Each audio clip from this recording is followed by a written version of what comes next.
Hey, everybody. Welcome back to the Move podcast. This year's edition of the Tour de France coverage is brought to you by Ventum. This is my go-to whip. I love my NS1. I love my GS1. By the way, that GS1, if I had to pick one bike in the world, I'm just saying, that's what I'm picking. I know it's a gravel bike. I can ride it on the road. I've ridden it on single track here in Aspen. Pretty amazing. Special offer for our listeners, 10% off when you use the code WEDU, W-E-D-U, at ventumracing.com/themove. Also a cool little feature this year. We're going to name a rider of the day. All you got to do is follow at Ventum Racing and at WeDo.team on Instagram. Tag us, send us a message on why you love to ride your bike. And whoever gets selected is also enters into the contest to win either an NS1 or a GS1. Head on over to ventumracing.com/themove. Talking about stage 2. Let's cue up our Danish friend. Of course, Alana's on the sidelines for now. Until he's got 2 more days till we get to France. We'll bring Alana in then. But our good friend Brian Holm is going to help us. It's going to be a little more interesting today because the pronunciation of these fucked up towns and these weirdo Viking countries. we want to keep the Danish people, on our side. They've been watching the show. Can't say fucked up towns. No, that's fucked up Viking countries. If you listen to the show, you know that the F-bomb is a compliment, a term of endearment. It's a good thing. Mm-hmm. Good point. Okay? All right. So, Mr. Holm, tell us where we went from and to. Stage 2 from Roskilde till Nyborg. What? Wait. Let's do that one more time. Stage 2 from Roskilde till Nyborg. Oh, my God. Thank God for Brian Holm. He's the best. If my life depended Brian. on okay, Lance, your life depends on it. Name these towns. We're just dead. No chance. Joined by JB Hager and, of course, George Hincapie, who, by the way, is now, is the father of a 2-time national champion. We just watched his son, right. Enzo Hincapie, cross the finish line at the National Criterium Championships. So he's won the crit in the road race? Yeah, and almost won a time trial. And, this was second in the time trial, right? Yeah, Second 3 time seconds trial. behind. It was such a beatdown.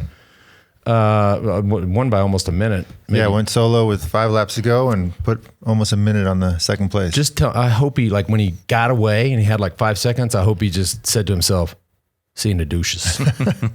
I'm pretty sure he did because I say it to him all the time. Yeah.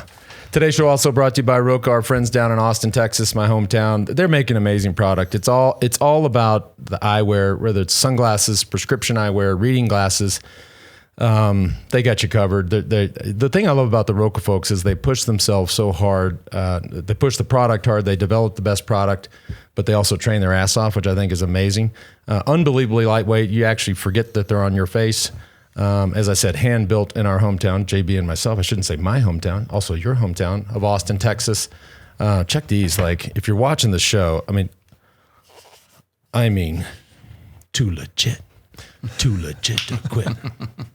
Too legit. He always went too legit. Too legit to quit. I want to see that picture of you and him. You said you got a picture of him. I got a picture of MC Hammer and myself, but anyways, we'll pull that up. We got 3 weeks. We have 4 weeks to show this kind of crap. I like that look, by the way, with the hat. And so I found out something super interesting this morning, which I've known you for over 30 years. I never knew this. For a man that, doesn't seem to pay much attention to what's going on with his hair. Apparently every morning he puts hand cream in his hair so the thing puffs out like that. Did anybody else know this? Why am I just learning this now? Hey, it doesn't take much to get me. I feel the core temp coming up a little. You're not supposed to talk about that shit, okay? Is there a certain type of hand cream or just whatever you got laying around? So there is actually a method to that. A hand cream. So Roka. Yeah, back to I'm trying to help you out. Back to my good friends in my hometown of Austin, Texas, the folks at Roka. No, in all seriousness, hands down the best. By the way, got new readers. Rob, thank you for sending new 2.0s in the black. Head on over to Roka, that's ROKA.com. 20% off for our listeners. That discount code is THEMOVE. I believe that's right. Yeah, THEMOVE. Also, hey, new one. Cool group of folks out Atlanta way. Wahoo. This is a cool story. So they have a whole suite of products. They've got obviously the cycling computers. They've got the kicker bike. They've recently acquired Speedplay. So I started riding Speedplay pedals when I started doing triathlons full time, like 10, 12 years ago, I had this whole theory that like, okay, I better, when I get off the bike, like my hips will be better for the run if I have a little bit of float. I've been on speed plays ever since. Absolutely love them. They've also got the new Rival watch, which has been amazing. Take it on all my runs and hikes. Okay. What you looking at? You're still talking about my hair cream? Well, no, I'm not actually, because I am a huge fan of Wahoo. They're right down the road from me. I use a lot of their products, or most of them, except the pedals. I haven't used the pedals, but definitely interested in trying them. Great company. Yep. Proud to have them on the show with us. So here's the deal. They rarely discount stuff, but they're making a special offer for our listeners. If you head over to Wahoo, I'm going to just spell that for you, WAHOO until July 5th, which is right around the corner. You get 20% off the Kicker and Kicker bike, 25% off all Rival GPS watches, 20% off the Element Bolt and Roam GPS computers, and 10% off the new PowerLink Power Meter pedals. That's WahooFitness.com. All right, hey, what a story! I mean, so many cycling fans have seen this crash that Jakobsen had 2 years ago now. Yeah, about. And if you haven't seen it and you got a bad stomach, don't watch it. It is. And when we talked about it back then, it's the worst crash I've ever seen in cycling. It is. And you can even see the after effects. I mean, he had a ton of surgery, a ton of reconstructive stuff. To see him back on top, I think there's kind of the two main stories here. To see him back winning at this level, and then our man Patrick Lefevre, who everybody was lined up to just nuke for not bringing Mark Cavendish, has won the first two stages of the Tour. Yeah. Well, not only that, not only being back at the top level, but as a sprinter, we all know it's all about these split seconds decisions and not having any fear. And when we're going to break down the sprint later, you can see that this man has not been affected one bit by this crash, which most normal people would not be able to, ever have that sort of reaction time or that sort of risk tolerance to risk in a sprint after going through some terrible crash like that. Well, they're going 40 miles an hour. They're leaning on each other. The elbows are out. I mean, when we'll break it down in a sec, but in fact, let's just break it down right now. But how they stay up. Here we go. So here we go. 200 or 300 Well, can we meters stop real quick? Stop the video, because I want to talk about this. This is super interesting to me. So you have Fabio, which we just pointed out, is not losing that ability to not have any fear at this moment, not back down. But here we are with Sagan. This guy was Fabio 4 or 5 years ago. He would never have backed down or lost this elbow battle. Of course, the speed is different now. Fabio's faster. And they're fighting for Wout van Aert's wheel. They're fighting for Wout, but Sagan clearly loses his battle, which is very rare. You don't see that Sagan that loses. I mean, I've been in that position, and Sagan leans on you, you're moving out of the way, and I'm a heavy rider. The golden rule is always applies. If your bars are in front of them, your elbows in front of them, you got them. Right. Correct. I keep rolling. I mean, Pinkston. I mean, how 4 or 5 guys do not go down right there, and then he didn't need anybody's wheel. Look at this. That acceleration. Even sick. Even if he lost that battle, he's still winning that stage. I mean, it's just incredible. Here, Sagan tries to give it to him. Oh, then he had it. Sagan the had squeeze. But this is the squeeze. This is the part that gets really. This is the hard thing.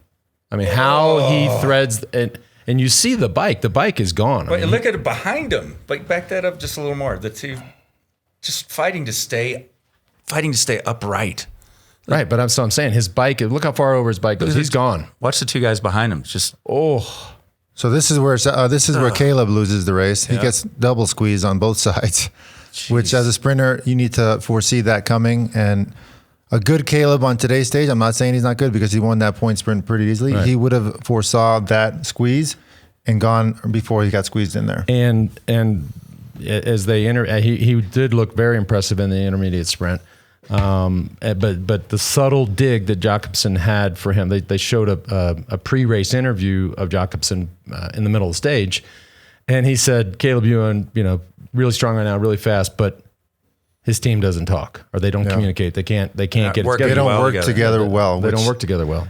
As a team manager or a team sponsor, that is the worst thing you can say about a team, because at this level, there's no excuse for not working together well, especially if your lead rider is a sprinter and you have one job is to keep him safe and keep him in the front and keep him out of the wind till 150 meters to go. So this is there's no excuse for not working well together, especially when a team is focused on sprint wins. Of course, the stage had, 4 or 5 significant, not significant, but fairly significant crashes.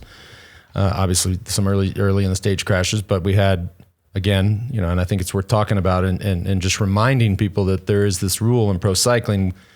Any crash that happens from 3 kilometers to go to the finish, you're basically, the race is not neutralized. You still have to race, you still have to finish. But if you're one of the GC guys, you're stuck behind. In our day, if you were stuck behind a crash, too bad, so sad. Yeah, like you had to you're losing time. Now these guys, you see them, they get to the 3K banner and they're like, they almost hope for a little roadblock. In our day, we just moved the goalpost, so to speak. We would get you to 1K to go, but at the same time, there is. You're not the only person that said we moved the goalpost from time to time. You've said that. No. At the same time, yes, you can be, sort of a bit more relaxed because you're not going to lose time from a crash. But if it's an uphill finish and there's a time split or a gap in the road, they take the gap from the winner. Right, correct. So if you're in 30th place and you're 1 second behind 29th place, you're going to get the time behind first place. Right. So it's still a big risk. They can't totally let up, but they can let up in terms of like, okay, I'm not worried about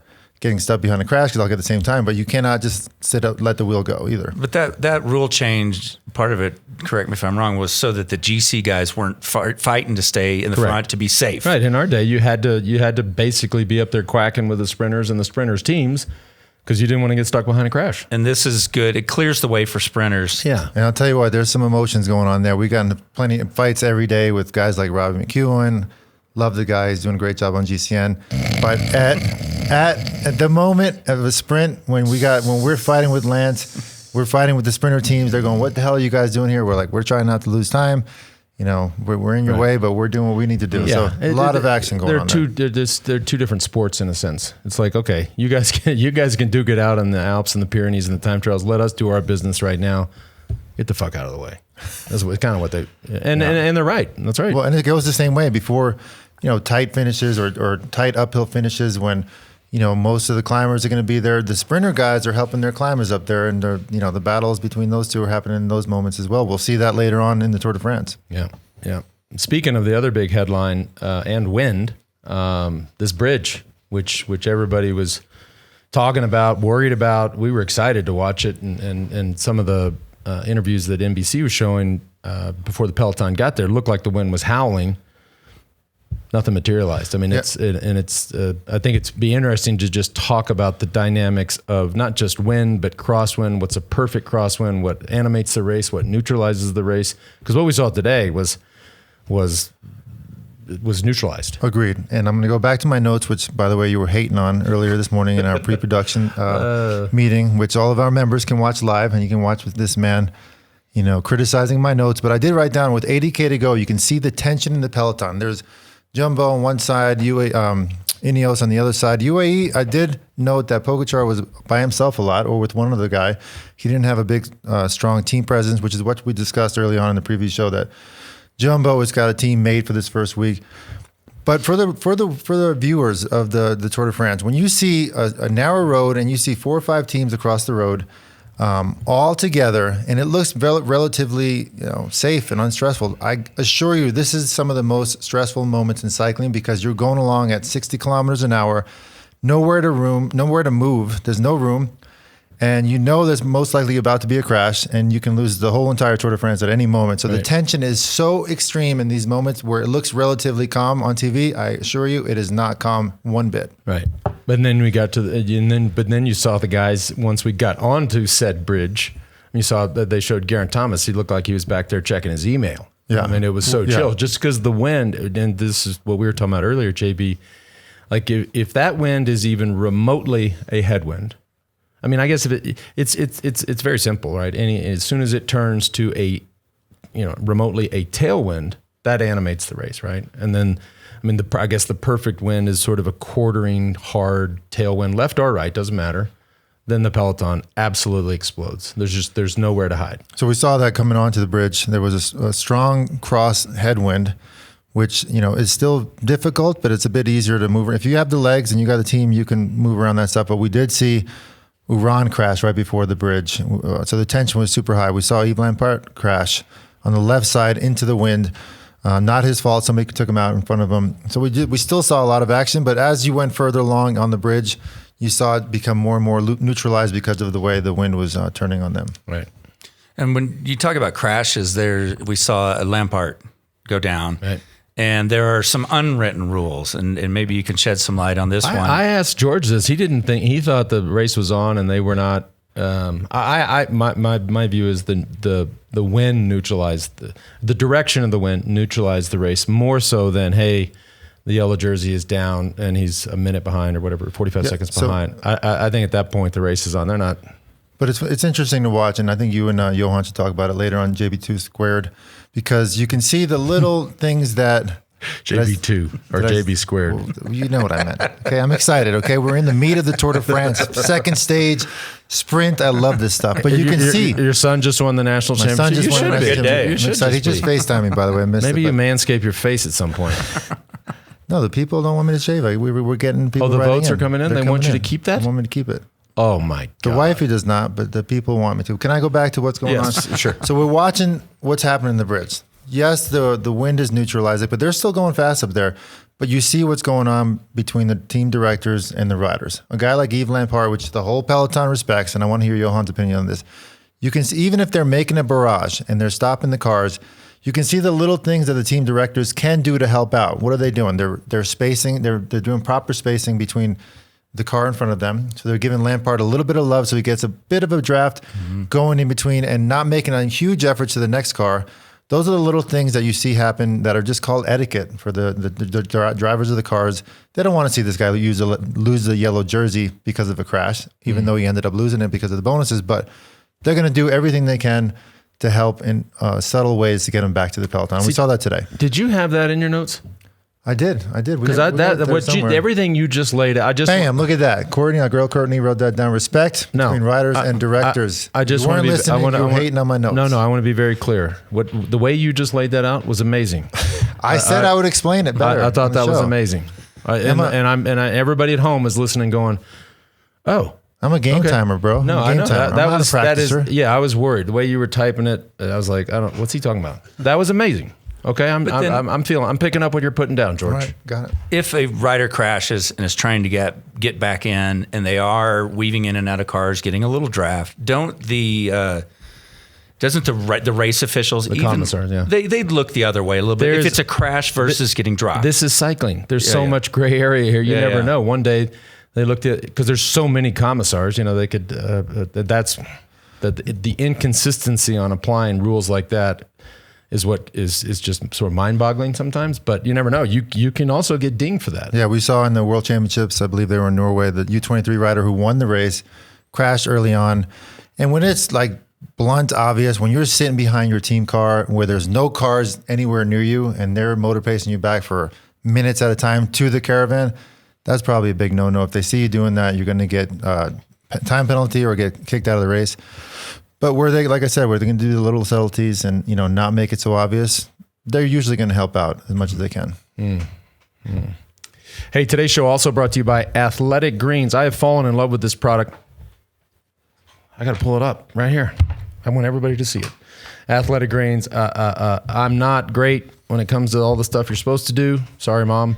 So I've just weaved Athletic Greens into my daily routine. They're some of the smartest people I know do it twice a day. So there you go. And I'm talking about folks like Peter Attia, et cetera, who really know how to optimize the human body.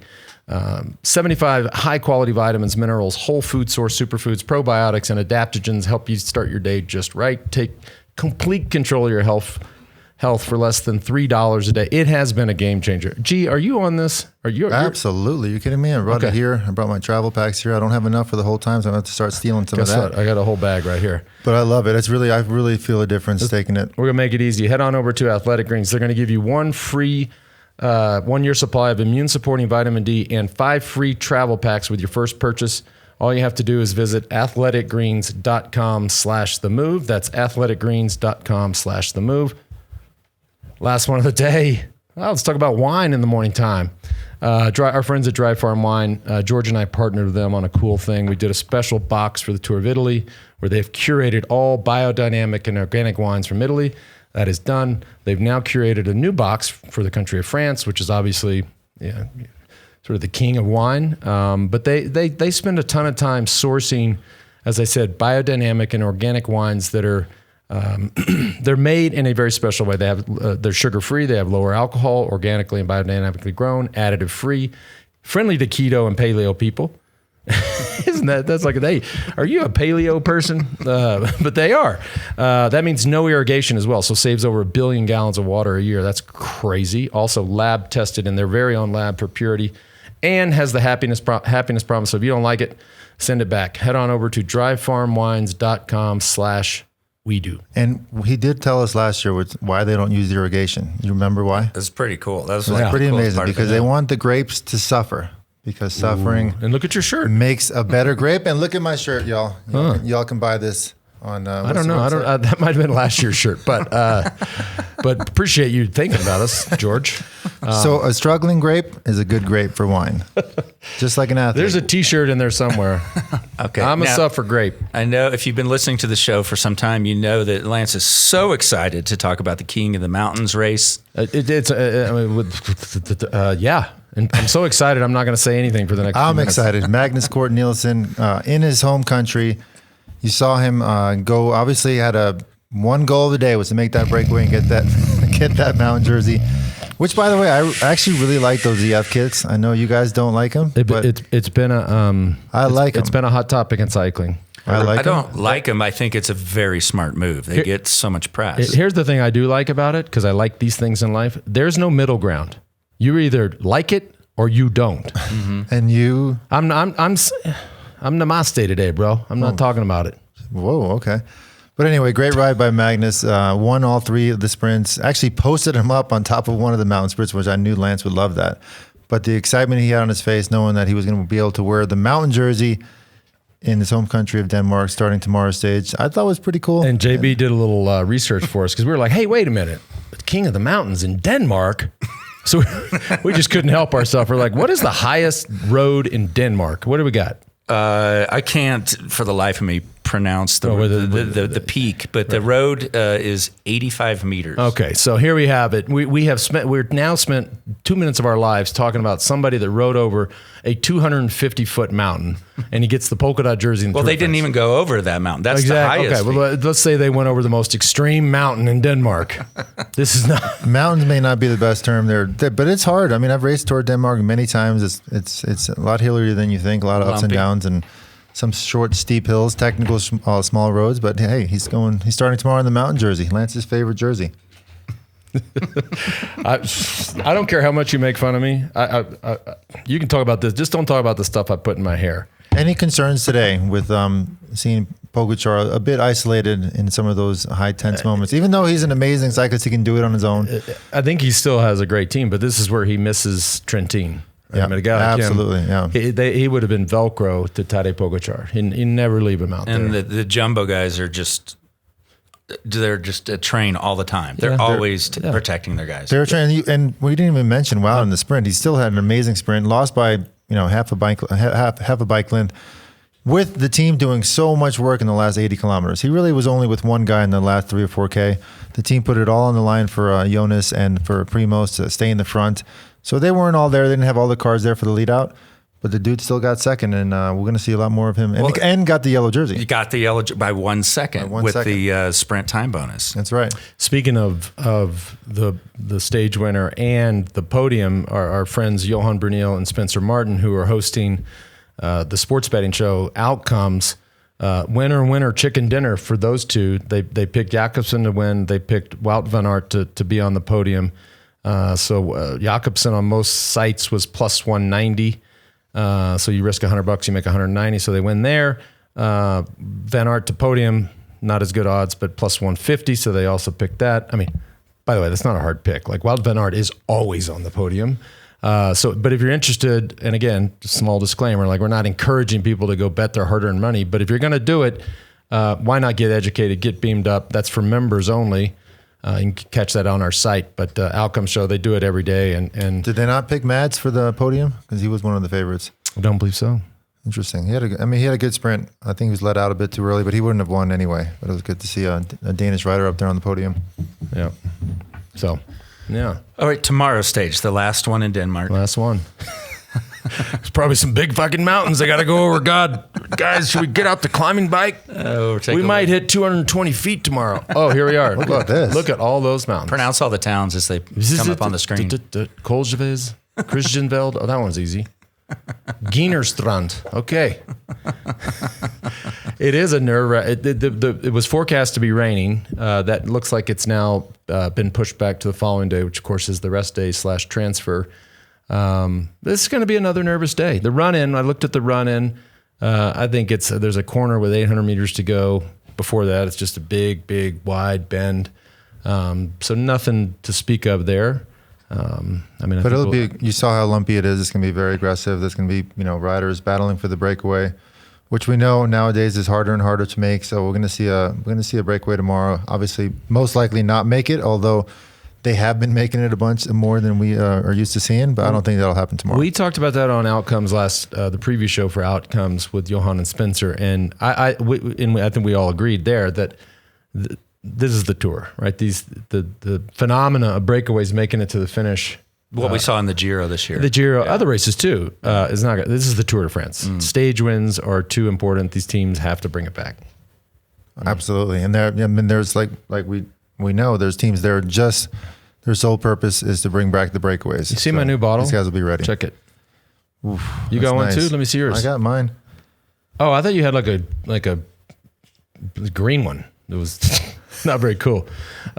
This is fun. So, because I know you guys, and here's the thing. Like I agree to these things because I know I'm going to get smoked. Our friends at the feed, they're doing. I get it. Everybody gets to pick their favorite guy. Look, we all know. So pick. So check out that graphic. So just go to thefeed.com/TheMove. Get your own bottle, but you get to pick either Team Lance or Team George, and I hope that on a daily basis we do not see a running count of the votes. I'd rather just wait to the end. I mean, I know what's going to happen. I get it. I'm the guy that the controversial one, the guy who says all the bad words. That the George is sweet. He's got the family. Blah, blah, blah.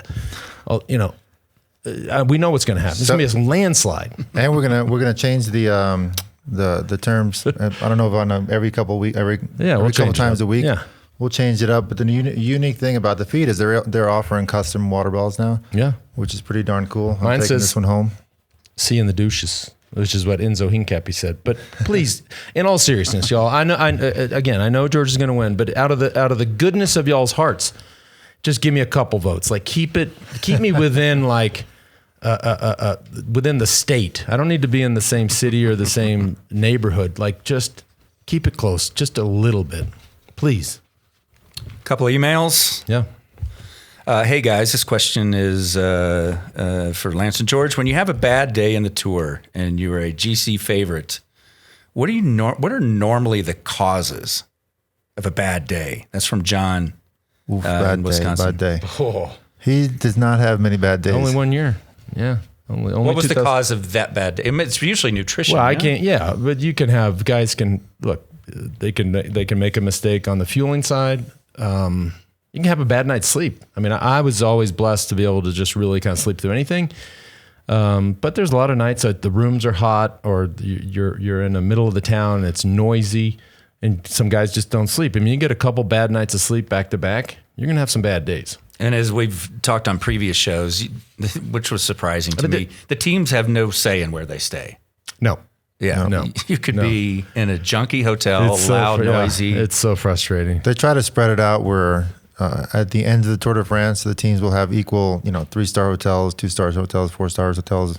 Very rarely 5-star. I doubt that ever happens, but they try to equal it out as much as possible. Yeah, yeah. For those that think these guys are, they are rock stars, they're the best in the world. If you think they're living like rock stars, you are dead wrong. Somebody is staying in a Campanile tonight, or a Ibis, or a Mercure. Actually, Mercure starts to be with 2 single beds, with not as much space in between the beds, and Lance and I have, but much closer actually. So you're basically spooning your teammate, which I can assure you, I still have PTSD about that.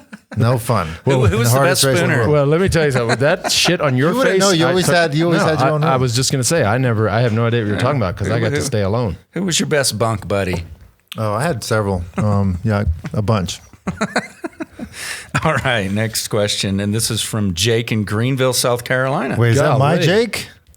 Jake, I can't pronounce his last name. Is that No, a it's buddy not. here? No, it's not. It's not. But that, I do know him. That's a nice guy. Jake wants to know, what was the most exhausting stage that you remember from the Tour de France, and what stage will likely be the most exhausting this year? Ooh.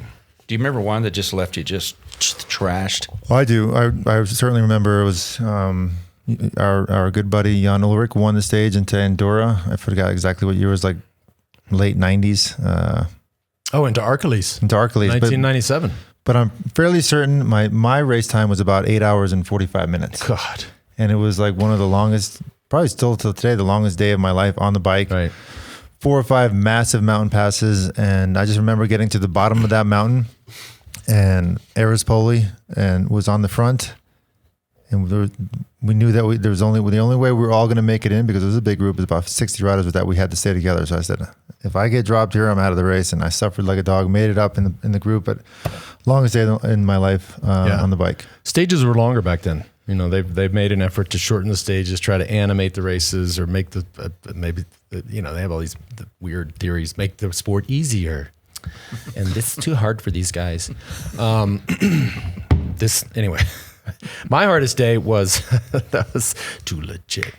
No. And it's actually a really sad one. Is the year Fabio Casartelli died. 2 days later, or the next day, whenever the next stage was, I might have been arrested in the middle. The next stage, the guys wanted to neutralize it and ride in his honor, but it was a peak mountain day. This was Motorola days. Yeah. And it took forever. So like big mountain stage. So nobody attacked, and we were out there for 8.5 hours. It was such a grind on all levels, mentally, physically. No, there was no, the whole stage was neutral, right? I remember you guys crossing the line all together. Yeah, Motorola crossed. And then you won the next day, I think. I don't know about that, but I won a few days later. A few days later. I said, see you in the douches. See you in the douche. Henny Kuiper came up to give me a time split at the end, and I said, Henny, and he was moderately annoying. I said, don't come up here anymore. This is back pre-radios. He was coming up to give me the time. So you were going solo. I said, no, I was already solo. He was like, I said, don't come up here anymore. He's like, what? I said, they're not catching me. You need to stay back there.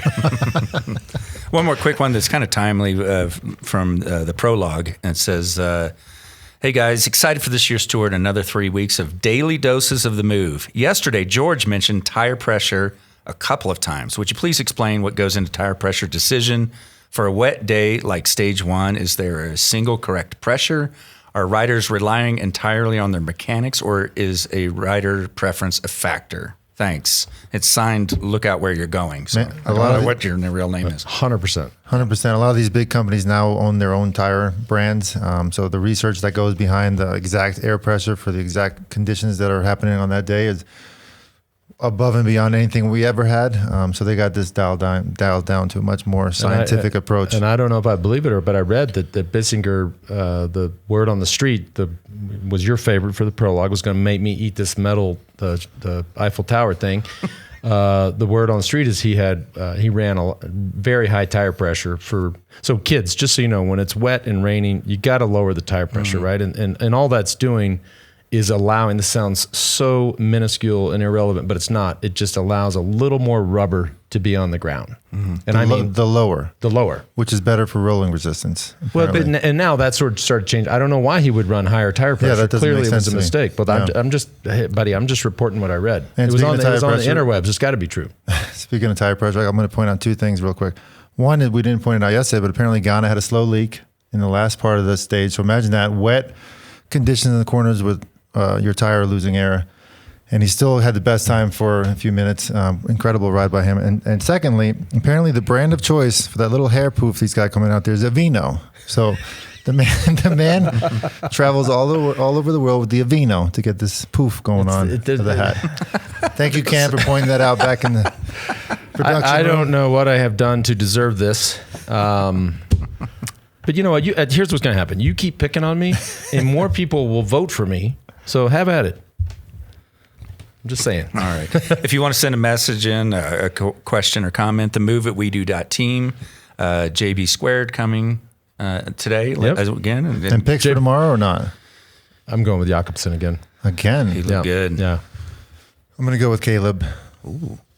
Yeah, I mean, this is Caleb's in the middle of the race. He doesn't hear in the middle of the race. He doesn't hear what Jakobsen said on TV, but he's going to hear it tonight. And he's going to be pissed. And he's going to be pissed. He didn't even sprint today. He didn't get a chance to sprint for real. So it'd be fun. And his team should be pissed. Yeah. Also, La Movida and Outcomes coming later today. But Joe Natoli is back before we go. What? Oh, my goodness. The We Do Crew. It's man, that is awesome. Motley Crew album cover. I am. This is okay. Totally bringing the heat. I am for 2022. I'm a massive Motley Crue fan, and I'm glad that I get to be Vince Neil. If you haven't seen that cinematic documentary they did of them on Netflix, it is so good. Like, I watched it like 10 times. I legit love Motley Crue. So Joe Natoli, thank you. Does that make me? What does that make me? Tommy Lee or no? That's up there. That's Johan. That is, I believe Johan. It's a little hard to see. Johan is Nikki Sixx. Poor JB. He got to be Mick Mars. I think Mick Mars. You know all their names. Well, yeah, you've got Vince Neil. I'll take Nikki Tommy Sixx, Lee. Tommy Lee. You are Tommy Lee, and poor Mick Mars is like legit in person. Like in real life, is like 93 years old. So JB, that ain't a good look for you. That's accurate though. But and in other news, I did see that they're coming to Coors Field soon, and it's like, I mean, it's like a dream lineup for me. It's Motley Crue. Wait, finish that thought. It's Motley Crue, Pat Benatar, Poison. I mean, like, it's Joan Jett. Joan Jett's on the lineup. I might be there. That would be amazing. Yeah. And MC Hincapie with the old school Motorola WeDo flip phone and the chain. Oh my! All shaved up and ready to go. I love how they have the Joe. Is this Joe also? Yes. Has the all shaved up just right by the ball sack. I like the bling on my hands too, because I got similar bling right now. Okay, wait. There's more. Are you kidding me? Captain Cranky. Oh, is this also Joe? That I think you should frame. Okay, listen, Yeah. Joe. I need that for my house. Let me tell you something. Slow your roll, Joe. I gave you a little grief yesterday, but don't drop 3 in one day unless you're prepared, because people live for this. And yes, there are many days that I am Captain Cranky. I'm proud of it. Y'all keep picking on me. I'm going to get votes. We'll get more bottles. All right. Thanks for tuning in. We'll see you guys in the morning.